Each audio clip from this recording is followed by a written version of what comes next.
This is why it's such a big deal to platform woke preachers at the Shepherd's Conference. They're being subversive, and that's how they bring in false teaching. False teachers don't show up at the front door of a church and say, "Hi, my name's Bob the false teacher." They are being tossed to and fro, carried about with every wind of doctrine, and they are tossing pastors to and fro with that wind of doctrine. As we hear Phil Johnson say, "I think it's a nice move." So why is it such a big deal? Why is it such a big deal that there are 4 woke preachers going to Shepherd's Conference 2026? Isn't this a display of Christian compassion? Isn't this a really nice thing? This isn't even essential doctrine, right? This is not a salvific issue. That seems to be the sentiment of a comment I received recently. I'm going to take a look at that and talk about why it's such a tremendous deal that these woke preachers are coming to this conference, to what's called Shepherd's Conference, the Shepherd's Conference, where they're training other shepherds how to be faithful and move forward without compromise. Is Phil Johnson lying about John MacArthur? Well, now that you know that the Shepherd's Conference 2026 is highlighting woke preachers, and now that you know that the man who suggested those woke preachers is none other than John MacArthur, the question that many have is Phil Johnson lying? Is Grace Community Church lying? Was it really John MacArthur after all? That's a fair question. It's a question I'm going to give my opinion on today. I do not believe what these dishonest men are saying. It's easy when a man is dead to slander him and blame him for your poor decisions. She's speaking about Phil Johnson there, of course, speaking about Grace Community Church and their poor decisions. And so, and then she went on to say more things, but this is the gist of it. The gist of it is, are they lying about John MacArthur? Is Phil Johnson just blaming it on him? And it was not really John MacArthur. It is a fair question. Should I keep listening to John MacArthur? So what do I do now? Do I keep reading my John MacArthur Study Bible? Can I even read it anymore? Should I even listen to any more John MacArthur sermons? Those are some of the questions that I'm receiving in the comments. Let me deal with those questions today. Well, not only did I answer this question regarding John MacArthur, but it gave basic principles. I applied them, in fact, in the case of Steve Lawson.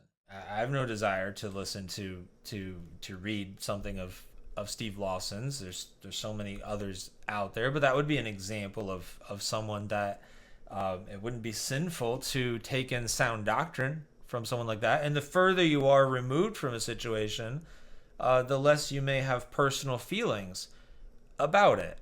And I even talked about consuming content from Alistair Begg and whether that's sinful. So where the trajectory where he's leading people is problematic, but it's not sinful to read something of Alistair Begg's or listen to his sermons. I have no desire to. Those videos are all available to all Truth supporters. You can become a Truth Supporter Plus member today at preachingforgodsglory.org/Truth Supporter. That's preachingforgodsglory.org/Truth Supporter. Put out a community post the other day, and this is what I had to say. Walked through some of the different questions. I'm delaying the release of these videos, and some of them will remain exclusive, by the way. Maybe for a short release, 24, 48 hours to a supporter or to those of you on YouTube, and then right back to True Supporter Plus members. But we have here, this is why it's such a big deal to platform woke preachers at the Shepherd's Conference. You saw a little trailer from that video. Is Phil Johnson lying about John MacArthur? Another question being received from viewers. You saw a clip from that video. Should I keep listening to John MacArthur? You saw there was even someone with a cry face asking if they should be getting rid of their John MacArthur Study Bible. I answered that question and a very other related questions. So those are a few of the viewer questions that I answered in the following videos. Of course, true supporters can all get access to that. I give some specifics there about exactly what I'm doing. You can read through that community post if you have not read it yet, but you'll want to read this if you haven't.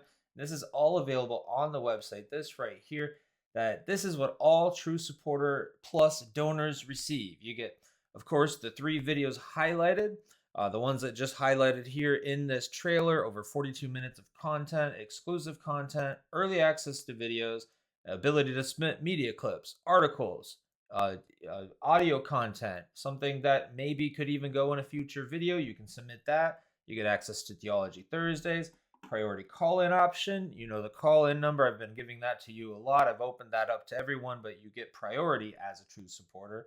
Priority written message option. These can be questions. These can be messages. The ability to have content analyzed. I'm kind of throwing it all out there for you. And access to the entire library of over 40 videos and continuing to grow, continuing to add that constantly. You also get a free devotional Bible study guide with an annual donation. So you definitely want to check that out. Now, if you are interested, of course, in just receiving the videos and not going on a monthly basis, I did set up something where you can receive that and you can get all 3 of those videos without the other options. And you just go to preachingforgodsglory.org/ShepCon. That's preachingforgodsglory.org/ShepCon. Links are down there in the description and the pinned comment. So I hope you find something that is a blessing to you. Thank you very much for your support. This cannot be done without you. So I appreciate your generosity. God bless you as you prayerfully consider supporting this ministry.